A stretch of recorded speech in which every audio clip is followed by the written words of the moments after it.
किसान भाइयों नमस्कार, मैं सूर्यकांत आप सभी का फिर से स्वागत करता हूं Bharat agri Hindi YouTube channel में। आज के वीडियो में हम बात करेंगे चने की फसल के बारे में। आपको तो पता है कि कई सारे किसानों की जो चने की फसल है वो अभी फूल अवस्था में आ चुके हैं, फूल से वो फली की अवस्था में जा रही है और इसी अवस्था में हमें चने की फसल के ऊपर चने की जो फली छेदक है इसका प्रकोप दिखाई देता है। और इसी अवस्था में अगर हम चने की फली छेदक का सही तरीके से प्रबंधन नहीं करते हैं तो लगभग आपकी चने की फसल का 25 से 30% का नुकसान संभव है।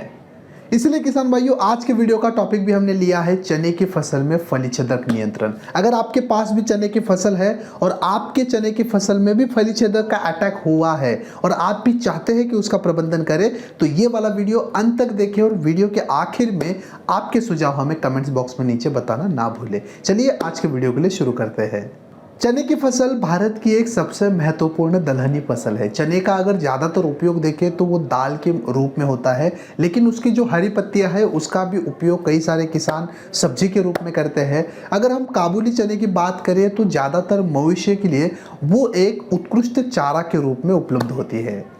किसान भाइयों चने की फली छेदक की अगर हम बात करें तो वो एक पॉलीफैगस कीट है, यानी वो चने के साथ साथ ही सेम, कुसुम, मिर्च, मूंगफली, तंबाकू और कपास की फसल के ऊपर भी हमें दिखाई देती है और उनके ऊपर वो नुकसान पहुंचाती है। चने की जो फसल है वो खासकर रबी मौसम में ली जाती है और रबी मौसम में हम नवंबर से मार्च तक देखें तो चने की फसल के ऊपर फली छेदक का प्रकोप बहुत ही भारी मात्रा में होता है। चने की फसल के ऊपर जो फली छेदक है वो शुरुआती अवस्था में सिर्फ पौधे के हरी पत्तियों को खाती है, साथ ही कुछ टहनियों को भी खाती है, लेकिन बाद में वो क्या करती है, जब चने के पौधे के ऊपर फली लगना शुरू होता है उस फली के अंदर घुस जाती है। वो थोड़ी सी आधी अंदर रहती है और आधी बाहर रहती है। इसी तरह से वो चने की फली के अंदर का दाना खा लेती है। धीरे धीरे वो चने के पौधे के ऊपर जितने भी दाने हैं उनको खा के नष्ट कर देती है। ऐसे ही क्या होता है, चने की जो उत्पादन है, चने का उत्पादन है उसमें हमें भारी गिरावट दिखाई देती है और लगभग यही चलता रहा। प्रकोप भारी मात्रा में हुआ तो लगभग आपके चने की फसल का 50 से 60% का नुकसान भी संभव है। किसान भाइयों ये जानकारी थी चने की फसल के ऊपर फली छेदक का प्रकोप और उसके लक्षण के बारे में। चलिए जानते हैं अब नियंत्रण के बारे में।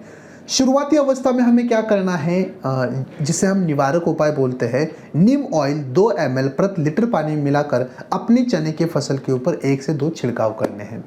साथ ही हमें क्या करना है, जब हमारा चना वानस्पतिक विकास की अवस्था में चले जाए उसी अवस्था में हमें क्या करना है, फेरोमोन ट्रैप हमें लगाने हैं। 1 एकड़ में लगभग 5 से 6 फेरोमोन ट्रैप आपको प्रस्तापित करने हैं।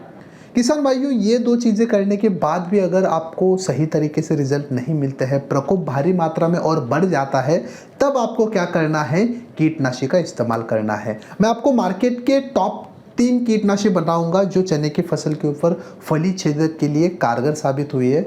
उसमें पहला आता है धानुका का EM1। इसमें हमें इमामेक्टिन बेंजोएट मिलता है 5% SG फॉर्मुलेशन में। इसको हमें लगभग आधा ग्राम प्रति लीटर पानी के हिसाब से अपने चने की फसल के ऊपर छिड़काव के लिए इस्तेमाल करना है। इसके बाद और एक कीटनाशी आता है जिसका नाम है सेल्क्रॉन। इसमें हमें प्रेफोनोफॉस 50% EC फॉर्मुलेशन में मिलता है। ये हमें 2 ml लेना है, प्रति लीटर पानी के हिसाब से अपने चने की फसल के ऊपर छिड़काव के लिए इस्तेमाल करना है। किसान भाइयों तीसरे नंबर पे आता है किंगडोक्सा। इसमें हमें एंडोजास्कार्ब मिलता है 14.5% SC फॉर्मुलेशन में। इसे आप लगभग आधा ml प्रति लीटर पानी में मिलाकर अपने चने की फसल के ऊपर छिड़काव के लिए इस्तेमाल कर सकते हो।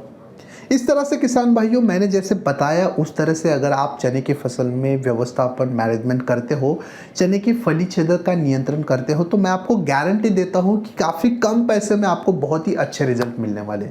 चलिए ये जानकारी, ये वीडियो आपको कैसा लगा हमें कमेंट्स बॉक्स में बताना ना भूलें। अगर ये वाला वीडियो आपको पसंद आता है तो कृपया ये वीडियो लाइक्स, कमेंट, शेयर करें। अभी तक आपने अगर Bharat agri Hindi YouTube channel subscribe नहीं किया है तो एक बार सब्सक्राइब कीजिए, साइड वाले बेल आइकॉन को क्लिक कीजिए और अपने अन्य मित्रों से भी कहिए। चलिए मिलते हैं एक नए वीडियो में, तब तक के लिए धन्यवाद।